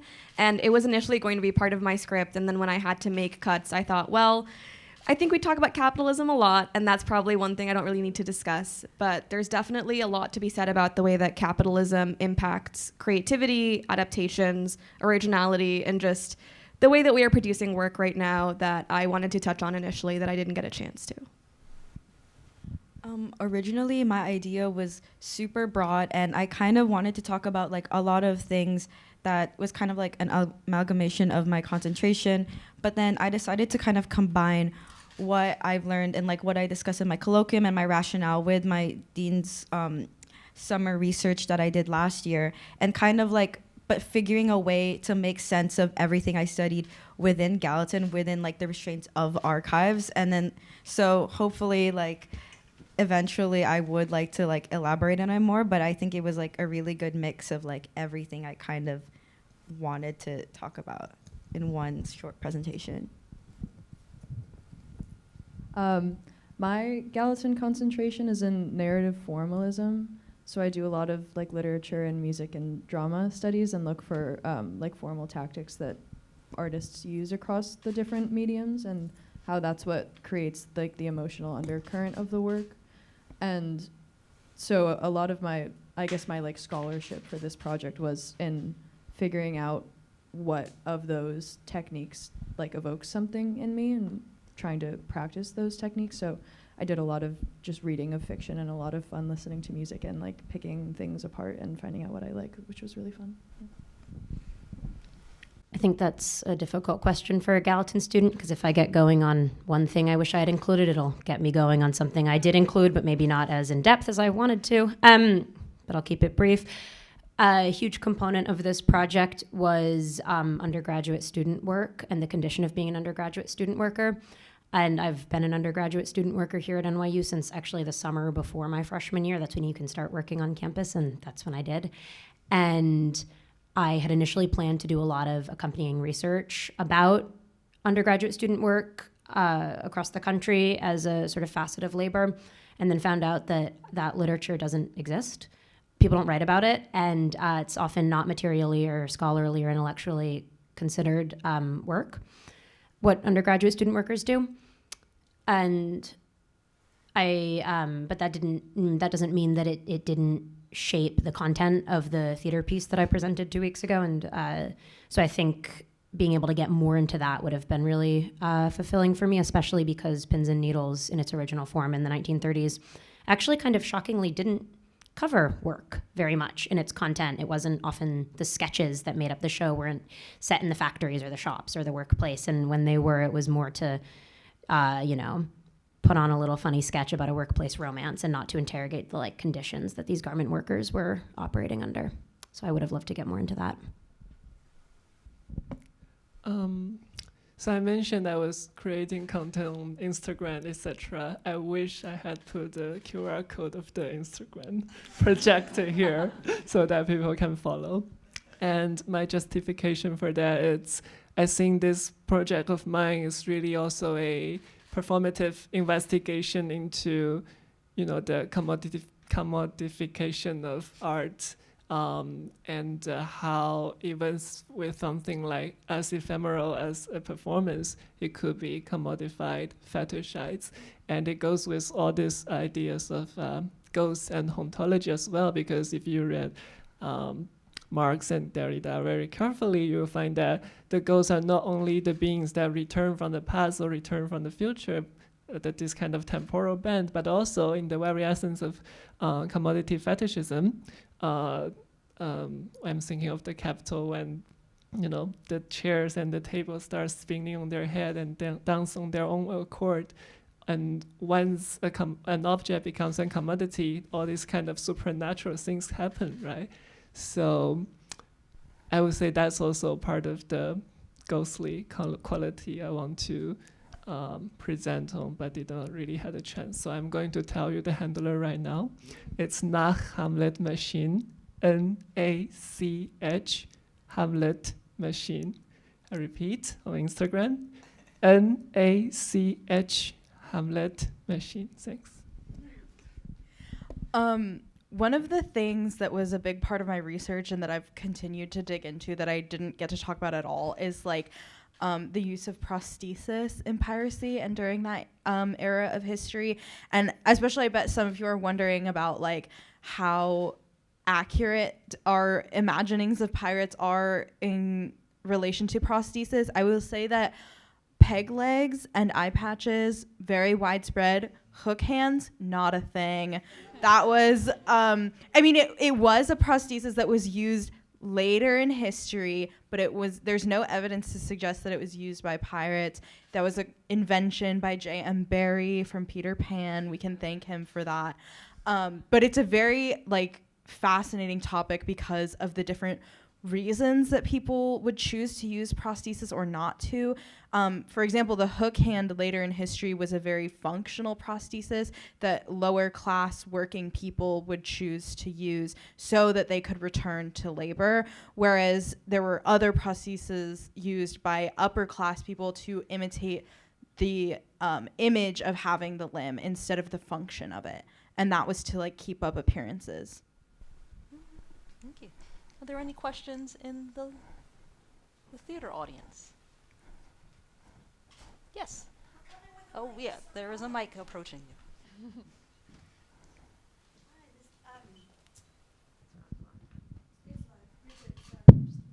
it is on now. Okay.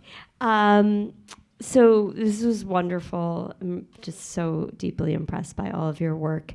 And I'm wondering if you might be willing to reflect a little bit on what you learned about yourself or the kind of contribution you want to make in the world as a result of the work you did on this senior project. Yeah, I'll go first again.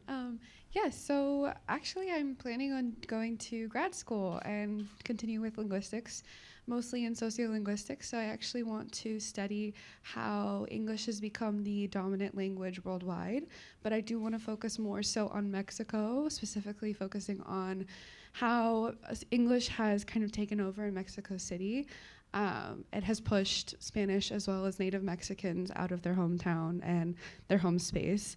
So I'm planning on kind of using this as like a base, especially when it comes to Nebriha's empirical grammar. That is a really good piece of evidence that I kind of want to use to continue how colonization has affected English to become the dominant language worldwide, as well as how neocolonization works in general, especially in Mexico.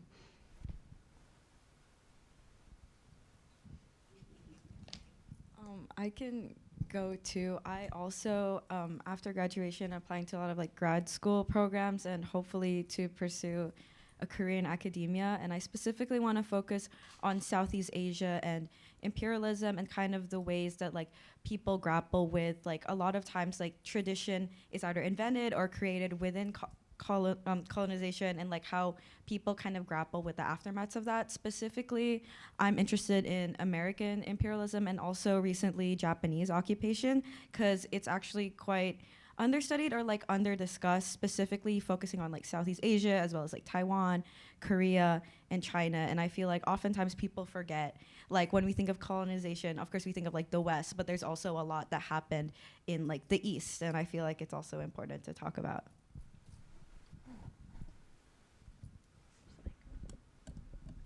I definitely want to take the sort of practical conclusions of my project into a professional pursuit of theater. I think something that I didn't get to pursue with my project because of limited access to spaces that would allow for this kind of experiment was skill sharing across different kinds of theater labor. So as I mentioned, I work in this theater, and I also work in a theater on 37th Street through a theater company called New Perspectives, and I helped them recently strike, redesign, and rehang their entire light grid. So I have some, beginner skills with lights. And not all of my collaborators had that knowledge, and so I think an opportunity, for instance, to share those skills and to learn some things from them. You may recognize the kid playing piano is actually the same kid who's been changing our slides, the incredible Orlando.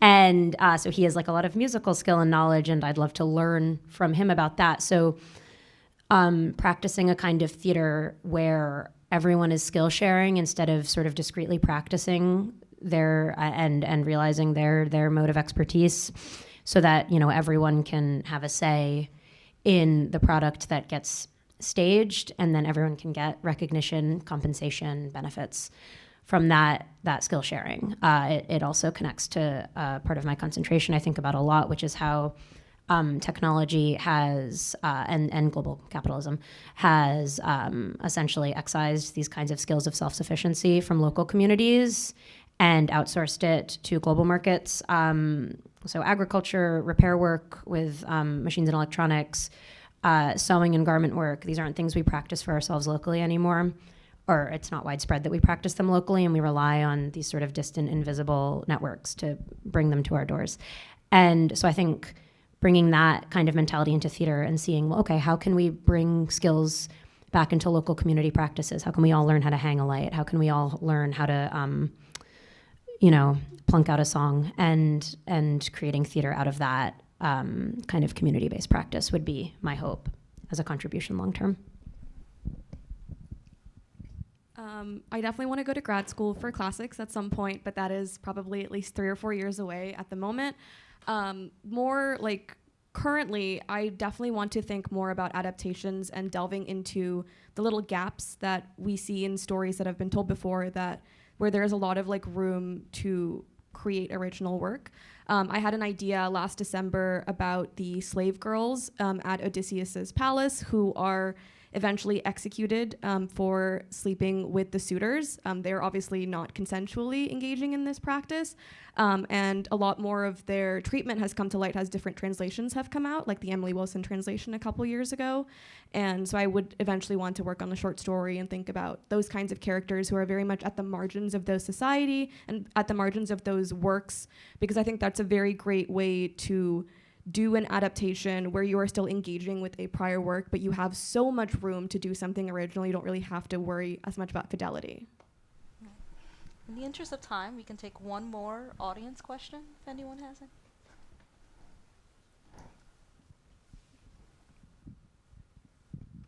Hi, good evening. Thank you so much for sharing. So I was curious, I think as a student, a question that you often get asked is, what are you studying? And as a Gallatin student, you can go down the easy path of saying like music business or something like that. And I was curious, kind of over the course of, your projects, how do you think your answers have changed to this question? I think I'll go first. I'll admit something. When I came here freshman year, I think I was like, oh, I need more structure, and I was contemplating switching to CAS, and now I'm a senior, and I'm the biggest Gallatin advocate. But I've been filling out like grad school applications. I've been like, there's boxes that you can click, like politics, and I just feel like Gallatin has molded my brain into a way where like what I'm studying and what I'm interested in cannot just fit in a box, and that's what my research on my senior thesis has really taught me. And it kind of shifted like from just being like, oh, politics and environmental studies to like politics and policy and environmental justice. And I kind of want to focus more on like the framework of like women and feminist theories in third world countries. And so I think that, Gallatin is a great program, and it, you can't just fit everything that I'm interested in a box. So, yeah, thank you for that question. Well, I'll actually take the last questions, and also in the interest of time, I'm just going to combine them. So, in exactly 2 weeks, you guys are graduating. So these are the last two, I know, these are the last 2 weeks of college. Take it in. At this moment, not related to the senior symposium, not related to your concentrations, you can answer one of two questions, and all of you will answer it. What is your favorite Gallatin memory, and what will you miss most about Gallatin? We'll start with Caroline, and we'll end with Maxine. I transferred here. This is my second year at Gallatin.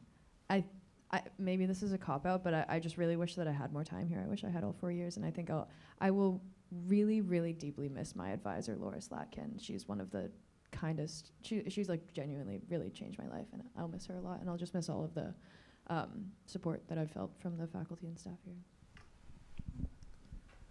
I think this answer actually gets at both. The thing I'll absolutely miss the most about Gallatin is working with the Gallatin Theater Troupe. We just closed our New Works Festival this past weekend, and I joked to someone at that this is the last time I'll ever have this much access to theater the way I like to do theater. And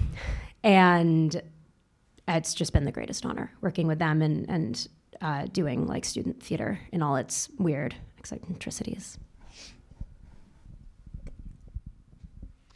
I think on the same note, and also one thing that could be both, I would tell you that this afternoon before coming down to this theater, I was packing up my props on the fourth floor, the dance studio, where I also did my performance. And I was thinking that this would be the last time maybe I spend in the room, and then in the 15 minutes that I have left, I just set up a camera and record myself, like improvise, dancing, moving to silence as a kind of saying farewell to that room. And I think, it's a spacious rehearsal room. It's as spacious as this theater. I've been sort of complaining about it for 4 years, and yet I have taken so many classes, I've done different projects, rehearsing with different people in that space, and so at this moment I just feel very grateful for that. Yeah, there's so many things. I mean, of course, the professors and the amazing classes, but one of the spaces that's really important to me at Gallatin is STAC, which stands for Science, Technology, Arts, and Creativity. It's our own little maker space on the 7th floor. I've worked there since I was a freshman, and I started working there when Sid Chipola was still the director there, and she is one of the most amazing people you will ever meet. And I really miss,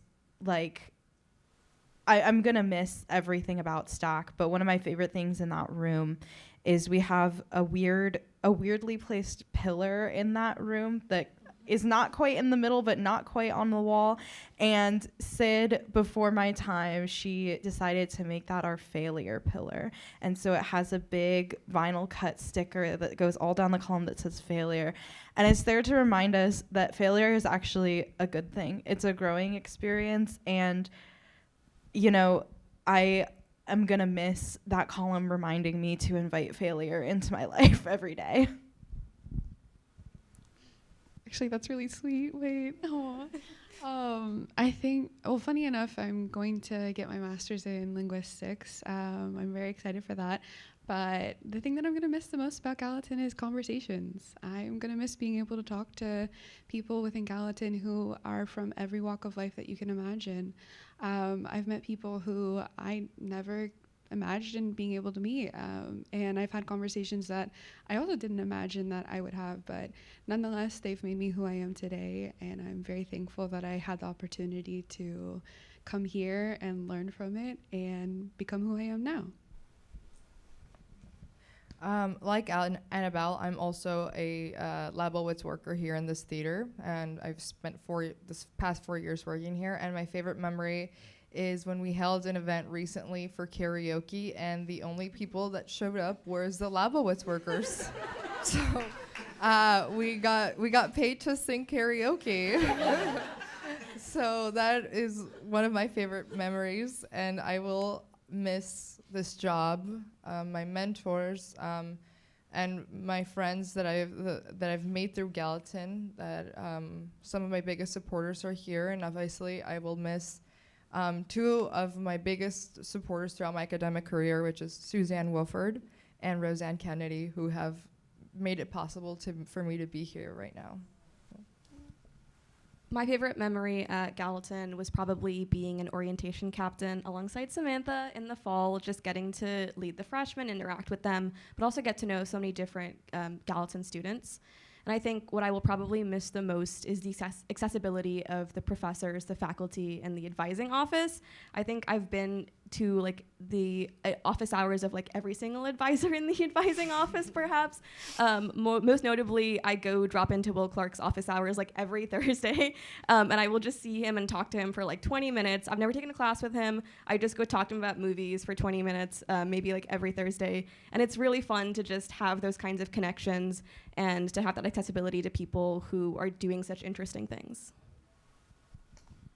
I was also a transfer, so I came here my junior year, and I was really surprised by the community, which is something I didn't have in my previous institution, and kind of how Gallatin is so close knit. And one of my favorite places is the 5th floor student lounge. I've fallen asleep there, I've ate there, everything. And sometimes I bring my friends who aren't in Gallatin, and I bring them there, and they were like, "Oh my God, how do you know everyone here?" I was like, "You just sit here and someone is gonna eavesdrop and you're gonna start a conversation." And it's really fun. I feel we do have even though it's a small space, we do have a space where people do interact with each other, refer to people. Sometimes we realize that oh my God, I can't believe you know this person, and that.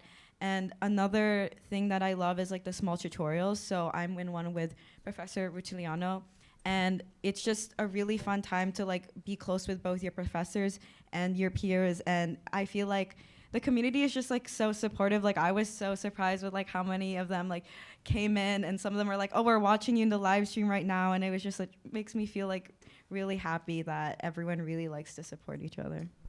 Well, thank you all. You're always welcome to come back, no matter how long it's been. And if you're like me, you don't get to leave.